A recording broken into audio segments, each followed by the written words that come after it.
इस कार्यक्रम के पुण्यार्जक है निवेदक श्री एस जैन सभा, विवेक विहार, दिल्ली। अवलंब शरीरा भार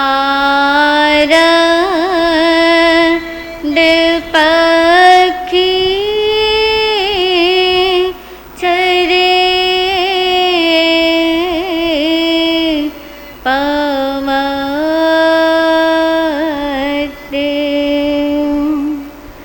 सर्वप्रथम कुछ कहा जाए इससे पूर्व प्रभु चरणों में कुछ पंक्तियां रखेंगे।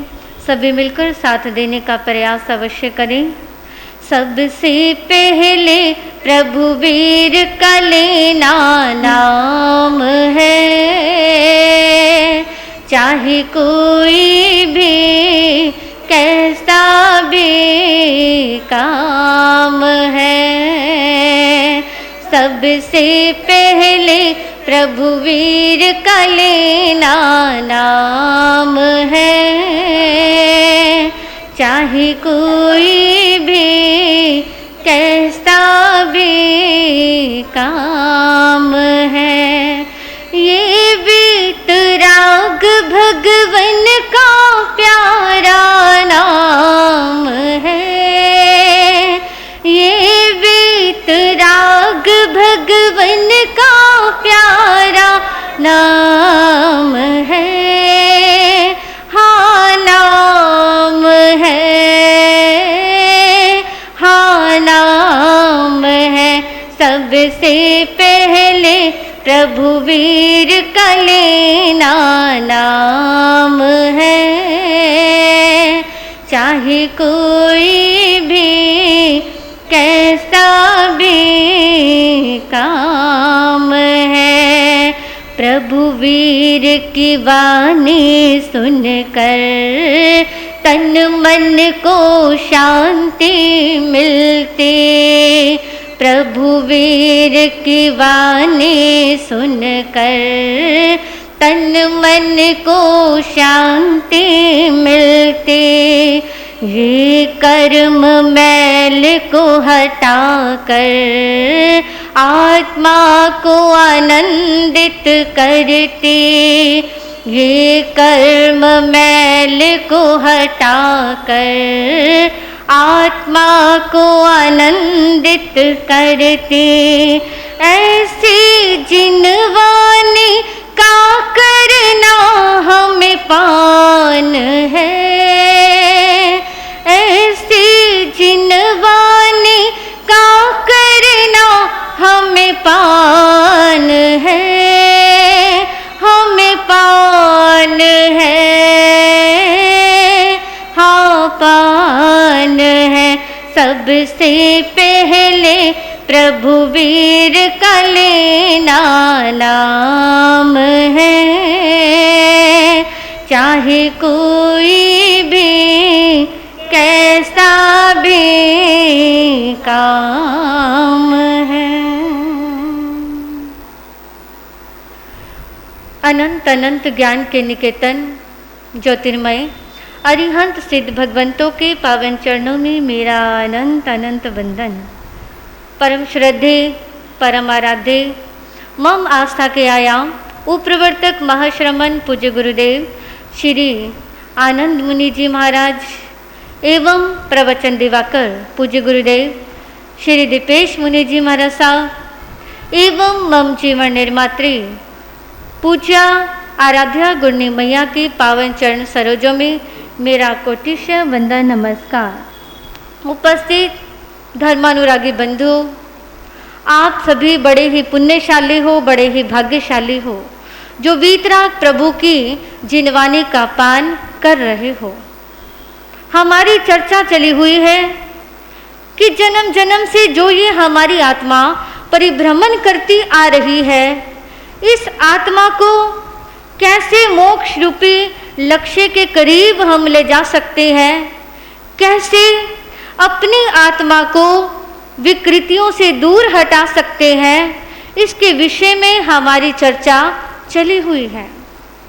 आज का एक क्वेश्चन जो हर व्यक्ति पूछ रहा है, छोटा बड़ा हर कोई यही प्रश्न कर रहा है, और वो प्रश्न है कि आज बच्चे धर्म से दूर क्यों होते जा रहे हैं। कौन सा प्रश्न है? कि आज की जो जनरेशन है वो धर्म से दूर क्यों होते जा रहे हैं। पहले का समय भी आपने देखा होगा, पहले के समय के अंदर चाहे वो उपाश्रय होते थे, चाहे स्थानक थे, चाहे वो मंदिर था, हर ओर भीड़ लगी रहती थी, बच्चे बच्चे वहाँ पर पहुँचते थे। लेकिन आजकल का समय कैसा है? आजकल भीड़ नज़र नहीं आ रही, बच्चे नहीं हैं, क्योंकि आजकल भीड़ लगी हुई है मोबाइल की। किसकी भीड़ है? हर बच्चे के हाथ में मोबाइल आ गया, उसकी वजह से बच्चा कहीं पर भी जाना पसंद नहीं कर रहा है। पहले का समय था, बच्चे समय निकाल करके अपने बुजुर्गों के पास, दादा दादी के पास बैठते थे, कहानी सुनते थे, उनके जीवन में संस्कार आते थे, और समय निकाल कर गुरुओं के चरणों में भी जाते थे, और गुरुओं के पास आने से उनको कुछ ना कुछ शिक्षा और संस्कार जरूर मिलते थे, और वही संस्कार, वही शिक्षा बच्चों को जीवन जीने में काम आते थे। लेकिन आजकल शिक्षा तो बहुत मिल रही है, लेकिन संस्कारों की क्या आ रही है? संस्कारों की कमी आ रही है। आज बच्चों के पास गेम खेलने का घंटों समय है, रील देखने का घंटों समय है, लेकिन अगर कह दे कि गुरुओं के दर्शन करने चलो तो क्या जवाब मिलता है?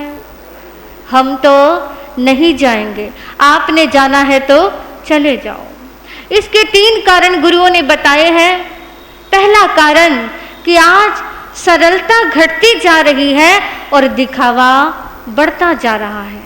आज हमने धर्म को भारी बना दिया है, धर्म को हमने बोझ बना दिया है, और आज का बच्चा पूछता है कि ये नियम क्यों रखा गया है, ये किस लिए हो रहा है, इतना सब कुछ क्यों माना गया है।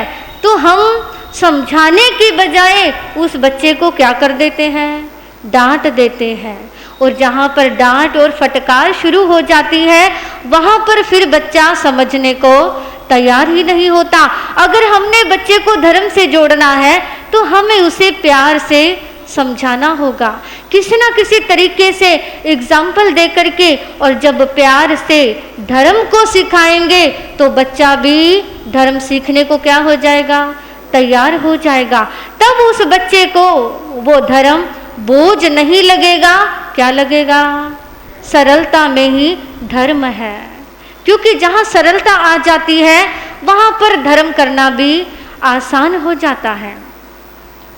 और दूसरा कारण बताया है गुरुओं ने, सुविधा बढ़ गई और सहनशीलता कम होती जा रही है। आज के समय के अंदर देखने को भी यही मिल रहा है। आज चाहे कोई छोटा सा बच्चा देख लो, चाहे बड़ा देख लो, किसी के भी जीवन में सहनशीलता है ही नहीं। पहले का समय था, घंटों घंटों तक भी नीचे बैठ करके प्रवचन सुना जा सकता था, लेकिन आजकल का समय कैसा है? आजकल हर किसी के शरीर में कोई ना कोई परेशानी बढ़ रही है, दिक्कत है, किसी को डिस्क की प्रॉब्लम, किसी को घुटनों की, नीचे बैठना ही मुश्किल हो गया। 5 मिनट बड़ी मुश्किल से इंसान बैठता है, तभी क्या हो जाती है? तभी हमारे शरीर में अस्थिरता आनी शुरू हो जाती है। इसीलिए कहा है, धर्म अगर चाहिए, सहनशीलता को तो जीवन में लाना ही होगा। सहनशीलता जब तक जीवन में नहीं आएगी, हम धर्म को धारण कर ही नहीं सकते। चाहे वो तपस्या देख लीजिए, अगर छोटा सा तप भी हमने करना है तो वो भी सहन शक्ति के बिना नहीं हो सकता। और आजकल तो तप करने वाले भी गिने चुने ही रह गए, क्योंकि आजकल व्यक्ति कह देता है, अगर किसी से कहते हैं आइमबिल कर लो, उपवास कर लो, तो क्या जवाब मिलता है? मेरे तो शुगर है, मेरे बीपी है, मेरा शरीर अस्वस्थ है। और ऐसा कोई व्यक्ति नहीं जिसकी दवाई मेडिसिन नहीं चल रही। तो हर व्यक्ति के पास कोई ना कोई जवाब ज़रूर होता है। लेकिन बंधुओं, अगर हम आत्मा का कल्याण करना चाहते हैं और जीवन के अंदर जब हमने सोच ही लिया, मन बना ही लिया कि आज का मैंने उपवास करना है, और जब मन में आ गया तो देखना आपका उपवास भी हो जाएगा, आपको पता भी नहीं चलेगा। तो ये है अपनी इंद्रियों पर नियंत्रण करना। तो दूसरा कारण है सुविधाएं बढ़ती जा रही हैं और सहनशीलता जीवन से कम होती जा रही है। तीसरा कारण जो हमारे गुरुओं ने हमें बताया है वो है ज्ञान तो गूगल पर भी मिल सकता है, लेकिन संस्कार हम भूल गए।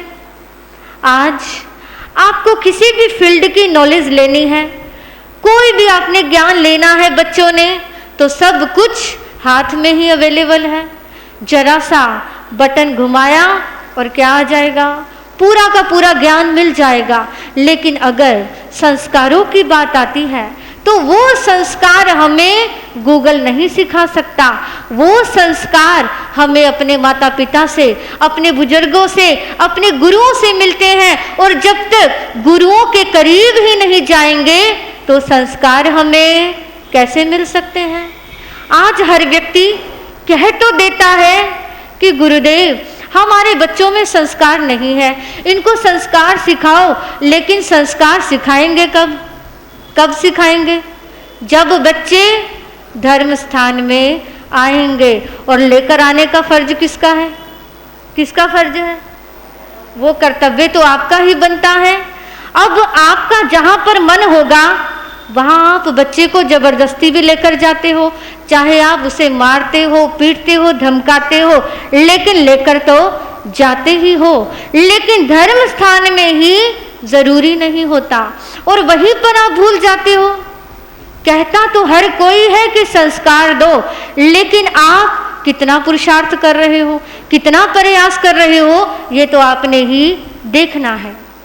आज के समय की एक बार गुरुदेव कहीं गोचरी को चले गए, जाकर के घर के बाहर देखा नेम प्लेट लगी हुई थी जैन निवास। क्या लिखा हुआ था? जैन निवास। गुरुदेव ने देखा, साथ वाले भाई ने देखा कि जैन परिवार है, गुरुदेव के चरण यहाँ पर डल जाएंगे और प्रेरणा भी हो जाएगी और गोचरी की स्पर्शना भी हो जाएगी। जैसे ही दरवाजा खटखटाया, पहले तो कोई आया ही नहीं, फिर भीतर से एक बच्चा आया। उस बच्चे ने देखा और देखकर आवाज लगाई कि मम्मी, दरवाजे पर गंदे कपड़ों वाले एक अंकल आए हैं। क्या कहा? गंदे कपड़ों वाले एक अंकल आए हैं। देखी वो जैन निवास, जैन परिवार, और उस बच्चे के संस्कार कैसे थे। जो कभी धर्म स्थान में ही नहीं आया, जिसे ये ही नहीं पता कि अपने गुरुओं को क्या संबोधन करते हैं, कि ये अंकल है, जहाँ हमारे शान है, हमारे आन बान है, हमारे गुरुदेव हैं, जिसे यही नहीं पता, तो आने वाले समय में वो बच्चे भविष्य का निर्माण कैसे कर सकते हैं।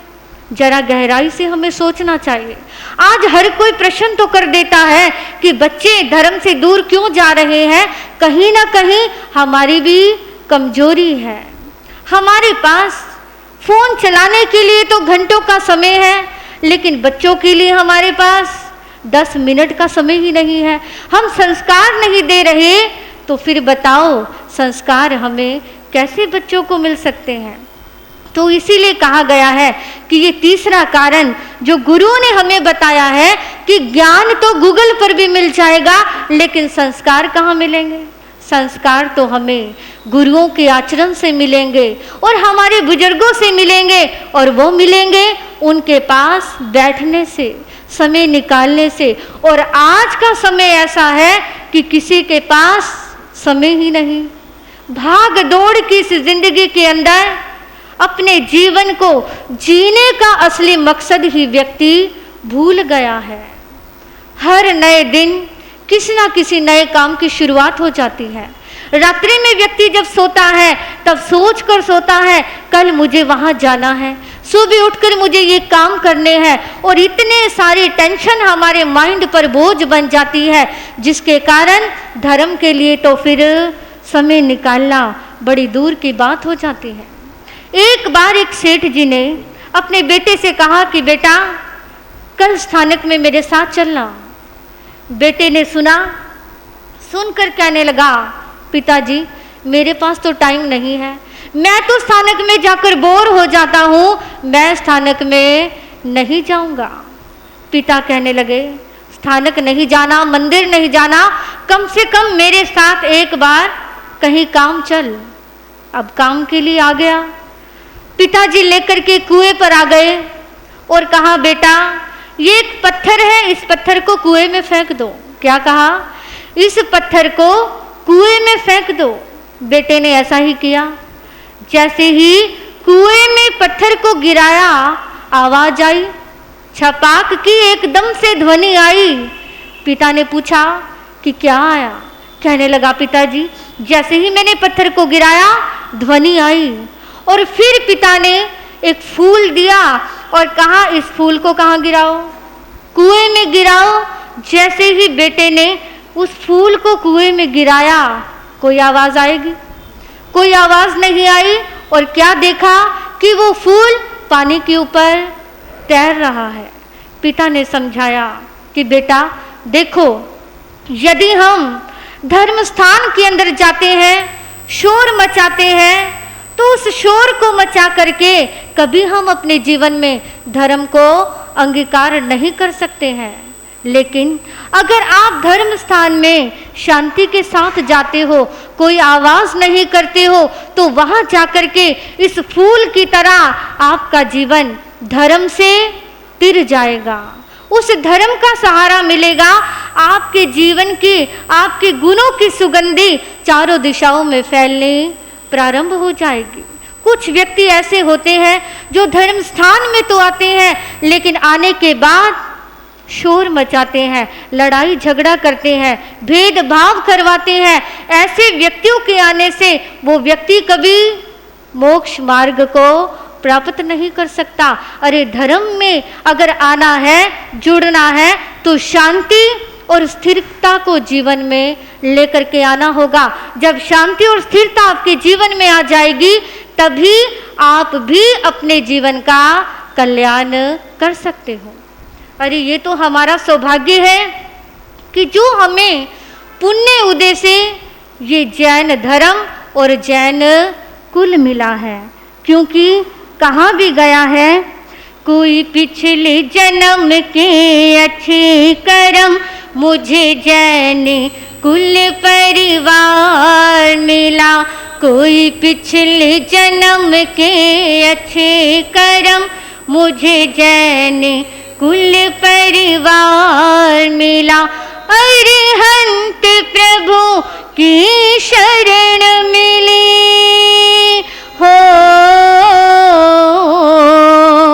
अरिहंत प्रभु की शरण मिली।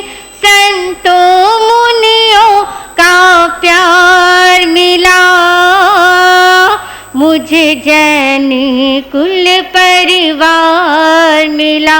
मुझे जैन कुल परिवार। आप सभी को भी मिला है, जैन कुल मिला है, तो मिलकर श्रद्धा भक्ति से आप बोल तो सकते हो, कोई पिछले जन्म के अच्छे कर्म मुझे जैन कुल परिवार मिला। कोई पिछले जन्म के अच्छे कर्म मुझे जैन कुल परिवार। तो बंधु, ये तो हमारा परम सौभाग्य है। जैन कुल भी मिल गया और पांचों इंद्रियां भी मिल गई और पूज्य गुरुदेवों का हमें सानिध्य भी मिल गया। और सानिध्य मिलने के बाद वीतराग प्रभु की जिनवानी सुनने का ये पावन अवसर भी मिल गया। जो लाभ उठाएंगे तो उनके जीवन का कल्याण तो अवश्य ही अवश्य होगा। तो समय हो रहा है, मैं अपने वक्तव्य को यहीं पर विराम देती हुई इन्हीं भावों के साथ, जय गुन्नी कैलाश, जय गुन्नी कैलाश, जय गुन्नी कैलाश।